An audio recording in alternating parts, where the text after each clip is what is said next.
नमस्कार दोस्तों, आप लोगों का बहुत बहुत स्वागत है हमारे चैनल पर। जैसा कि आप जानते हैं दोस्तों, यूपीएससी के इंटरव्यूज चल रहे हैं और सर अपना इंटरव्यू देकर के आए हैं। तो वीडियो में हम सर का एक्सपीरियंस जानेंगे कि किस तरह के सवाल पूछे जा रहे हैं और सर की स्ट्रैटेजी किस तरह से रही। तो सर सबसे पहले आपका बहुत बहुत स्वागत है हमारे चैनल पर। Thank you sir. And sir अपना नाम बता दीजिए और आपका ये कौन सा अटेम्प्ट है? मेरा नाम रोहित है और ये मेरा थर्ड अटेम्प्ट है। फर्स्ट मेंस है और फर्स्ट इंटरव्यू। अच्छा, तो और मीडियम कौन सा है सर? मेरा मेंस में इंग्लिश मीडियम था और इंटरव्यू में हिंदी मीडियम था। एंड सर ये आपका एजुकेशनल बैकग्राउंड और बता दीजिए। मैंने इलेक्ट्रिकल इंजीनियरिंग का पढ़ाई किया हुआ है ओके। और वहीं गुजरात से ही किया हुआ है। अच्छा, तो सर अगर मैं बात करूँ अगर आपके इंटरव्यू की, तो जैसे आप पैनल के सामने पहुंचते हैं तो किस सवाल से शुरुआत होती है आपके इंटरव्यू की? जैसे कि मैंने लिखा था बॉलीवुड मूवीज देखना जी। तो सर ने ऑफ टॉपिक चले गए। सर डायरेक्ट बोले गुजराती मूवीज देखते हो क्या? हाँ सर मैं देखता हूँ। तो उसके ऊपर 2-3 क्वेश्चन आए थे कि कौन से मूवीज देखी है, अभी किस हीरोइन को कोई अवार्ड मिला है। तो मुझे नहीं आता था तो मैंने सबको बोला कि सर अवार्ड पूछा क्या सर कि किस हीरोइन के या किस हीरो के फैन हो? ना वैसे कुछ तो मुझे नहीं पूछा, लेकिन ये अलग से कुछ गुजराती मूवीज के बारे में ये सब क्वेश्चन आए बस, बाकी तो ठीक है। ओके। एंड सर कोई सिचुएशन बेस्ड कोई सवाल? मेरे को सिचुएशन बेस्ड कोई सवाल नहीं था। अच्छा। मुझे जियोग्राफी से थोड़ा पूछे थे, बॉर्डरिंग स्टेट्स जो मैरीटाइम बॉर्डरिंग स्टेट्स थे हमारे, वो सब पूछे थे थोड़े। हाँ बस यही। उसके बाद कौन से ये ग्रीनलैंड का इशू जो अभी हाईलाइट हुआ था, फिर उसके बाद पनामा का जो इशू हाईलाइट हुआ था, बस वही हो रहा था जो करंट में चल रहा था।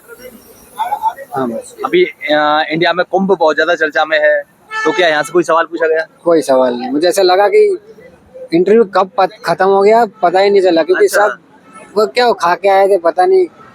खाने के बाद जो आलस आता है ना, वैसा कुछ इंटरव्यू चल रहा था। मैडम भी देख रही थी, नीचे कुछ लिख रही थी। सर भी कुछ अपना कर रहे थे। हाँ अच्छा। ऐसे सर की हो सकती है कोई स्ट्रेटेजी, हाँ। लेकिन मुझे नहीं पता। लेकिन सब अपना अपना काम कर रहे थे और एक मेंबर अपना क्वेश्चन पूछ रहा था, उसके मैं जवाब दे रहा था बस। ओके, तो मतलब कितनी देर चला होगा लगभग इंटरव्यू? सर 20-25 मिनट जो सबका चलता है वैसा अपने चला। सर आप कोचिंग वगैरह लिया आपने कहीं से या सेल्फ स्टडी ही कर रहे हैं? सर कोचिंग आज सच नहीं ली, लेकिन मैं अभी प्रमुख एकेडमी जो वडोदरा में चालू की गई है, जो बच्चों जो मिडिल क्लास फैमिलीज होती है उनके लिए जो वो एक एकेडमी शुरू की है उन्होंने, उसमें मैं रहकर मैंने सारी तैयारी की है सर। बाकी सेल्फ स्टडी ही किया आपने? Yes sir. अच्छा। एंड इसके अलावा मैं बात करूँ आपकी स्ट्रेटजी की, अगर फिल्म्स की स्ट्रेटजी पे आऊँ थोड़ा सा, तो क्या फिल्म्स की क्या स्ट्रेटजी होनी चाहिए? जो नए स्टूडेंट आ रहे हैं उनको किस तरह से तैयारी करनी चाहिए ताकि अपना एग्जाम जो है वो बहुत लंबे अटेम्प्ट ना खींचे, 1-2 अटेम्प्ट में ही क्लियर करके निकल जाए? जो हमने पहले 2 अटेम्प्ट में गलती की थी, पीवाईक्यू को इग्नोर करके, वो मत करना यार। पहले पीवाईक्यू कर लेना, अच्छा, उसके बाद ही सब कुछ मॉक वॉक सारे बाद में लगाना। पहले पीवाईक्यू को मतलब क्या बोलते 4-5-6 बार, जितनी बार आप कर सको आपके ऊपर है सब। अच्छा। लेकिन वो करो, प्रीलिम्स हो या मेंस हो, निकालने का यही तरीका है कि पीवाईक्यू करते रहो, बाकी तो कुछ है नहीं। एंड सर इसके अलावा आप जैसा कि कह रहे हैं पीवाईक्यूज को ज्यादा से ज्यादा कीजिए, किस तरह से किया जाए पीवाईक्यूज? क्योंकि बहुत सारे स्टूडेंट को पता ही नहीं होता है कि इस तरह से करें पीवाईक्यूज या इस तरह से करें, बस वो देख लेते हैं और वो वही समझते हैं कि बस हो गए पीवाईक्यूज, लेकिन असल में क्या उसकी स्ट्रेटजी होनी चाहिए? जैसा मैंने सुना है शिविन सर वो सब ने बोला था कि आपके जो पीवाईक्यूज के जो ऑप्शन होते हैं ना, वो भी आप एक आपका क्वेश्चन हुआ है, तो अगर होलिस्टिकली कवर करना है तो ऑप्शन को भी कवर करो। अच्छा। कहीं ना कहीं से उठकर आएगा ही आएगा, क्योंकि पीवाईक्यू के अलावा पूछेंगे कहाँ से भाई वो। इसलिए मुझे ऐसा लगता है कि पीवाईक्यू को थोड़ा अच्छे से उनका ऑप्शन को देखकर एनालिसिस करके, जैसे कि ट्रेंड होता है एनवायरनमेंट जैसे सब्जेक्ट में, साइंस एंड टेक जैसे सब्जेक्ट में एक ट्रेंड होता है कि भाई हाँ ये सी हो सकता है, सारे ऑल ऑफ अबाउ करेक्ट हो सकते हैं। ऐसे ट्रेंड को थोड़ा एनालिसिस कीजिए। और कुछ ना चले ना तो फिर ऐसे ट्रेंड का सहारा लेके भी पास हुए हैं लोग, तो अपना हो जाए। हाँ। अच्छा सर, करंट अफेयर को कैसे करना चाहिए? 1 साल का करना चाहिए, 2 साल का करना चाहिए, कितना करना चाहिए और कैसे कैसे करना चाहिए? मतलब न्यूज़पेपर से पढ़ना चाहिए या कोई मैगजीन उठानी चाहिए या कोई और स्टडी होनी चाहिए?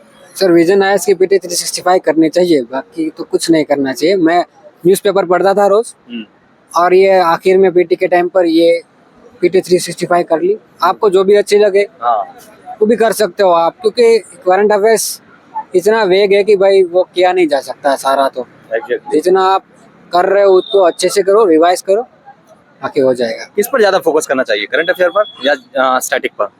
अगर आप स्टैटिक पे नहीं करोगे तो पक्का फेल होगे, ये मैं लिख के दे सकता हूँ। अच्छा, एक बार करंट अफेयर छोड़ देंगे तो चल जाएगा? वो मैंने 2 अटेम्प्ट में भूल करके मैं देख चुका हूँ।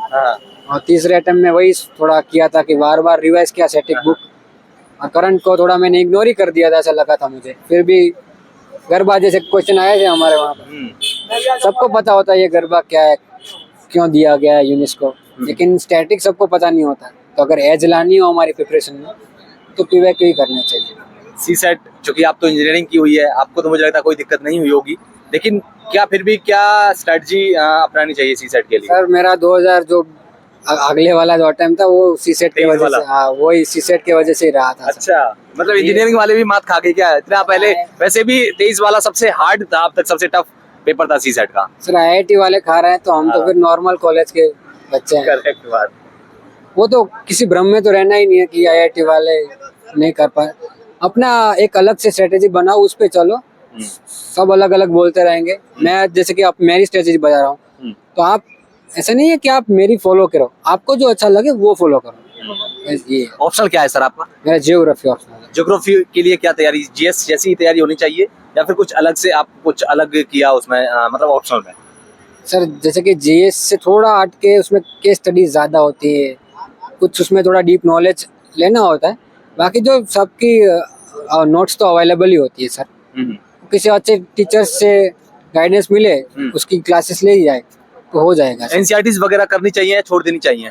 सर जैसे थोड़े सब्जेक्ट्स हैं कि अगर हम मान लो हिस्ट्री है, अगर वो छोड़ रहे हैं हम, तो फिर ज्योग्राफी है, उसे तो नहीं छोड़ना चाहिए सर, क्योंकि वो तो बेसिक है और उसमें से क्वेश्चन आते हैं। सर प्रीलिम्स में जीएस में आपने कितने सवाल अटेम्प्ट किए होंगे? मेरा एक स्टैंडर्ड फॉर्मूला रहता था 85 से 90 के बीच में अच्छा, करने हैं। और सी सेट में?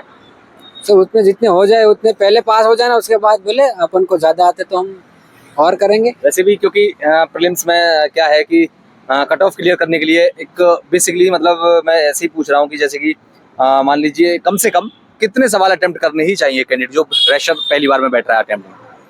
आप 80 से 90 के बीच में रेंज लगा लीजिए, क्योंकि इतना कोई एक्यूरेट तो हो ही नहीं सकता कि भाई मैं कॉन्फिडेंस के साथ बता दूं कि मेरे सारे सवाल सही है। जी, तो 80 टू 90 के बीच में इतने तो मतलब लेने ही पड़ेगा इतना अटेम्प्ट, तो अदरवाइज नहीं हो पाएगा ना।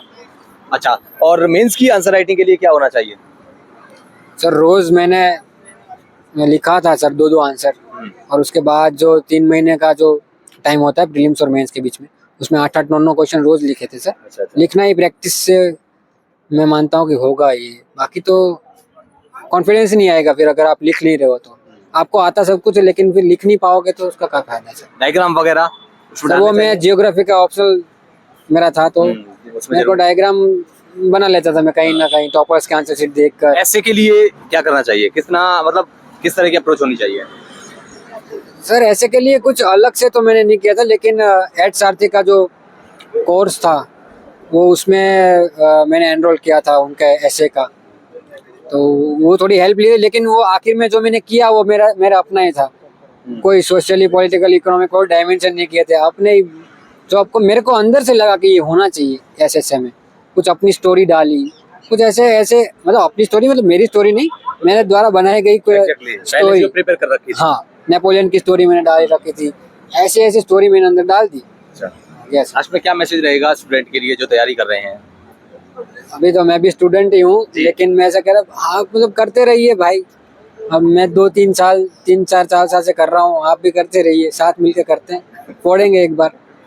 एग्जैक्टली, मतलब जब तक फोड़ेंगे नहीं तब तक छोड़ेंगे नहीं है। हमें छोड़ना भी जरूरी है कभी ना कभी, लेकिन अभी तो नहीं छोड़ेंगे। चलिए सर, उम्मीद करेंगे आपका फाइनलिस्ट में नाम आए। ऑल द बेस्ट, बहुत बहुत शुभकामनाएं।